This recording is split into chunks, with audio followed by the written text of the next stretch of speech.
In today's video, I'm going to teach you downloading and running a Replit app in Cursor or VS Code. Typically involves using Git and GitHub to transfer the code and then running it locally. Here's the flow we'll follow together. We'll take your project from Replit, push it to GitHub using Git, bring it down to your computer with a clone, open it in Cursor or VS Code, install any dependencies, and run it locally so you can develop and debug comfortably.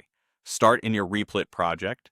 Use Replit's built-in Git integration to connect the project to a GitHub repository. If the project already has a Git history, commit your latest changes and push. If it doesn't, initialize Git from Replit, create a new repository on GitHub, and push the code there. The goal is simply to get your Replit files into a GitHub repo you control.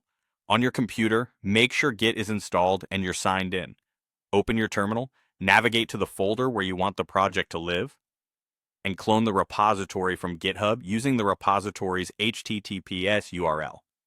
When the clone finishes, change into the project directory so all commands run in the right place.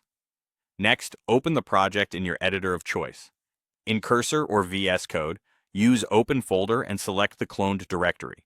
When prompted, trust the authors so the editor can activate extensions and recommended settings. If the project includes editor configurations, the environment will adapt automatically. Before running the app, install dependencies, check the project's README or package files to see what it uses. For a Node.js app, run npm install or yarn to fetch packages.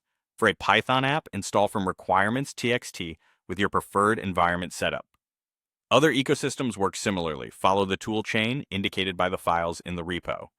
Now run the app using the command documented in the project. That might be npm run dev, npm start, or a Python command such as python app.py. Watch the terminal output for the local URL or port, then open it in your browser to confirm everything is working. If your project relies on environment variables, create a local.env file or configure environment settings in your editor so the app has what it needs. Also consider installing recommended extensions that the editor suggests, since they often improve linting, formatting, and debugging. From here, you can make changes, commit them locally, and push back to GitHub. Pull updates from GitHub if you also work in Replit.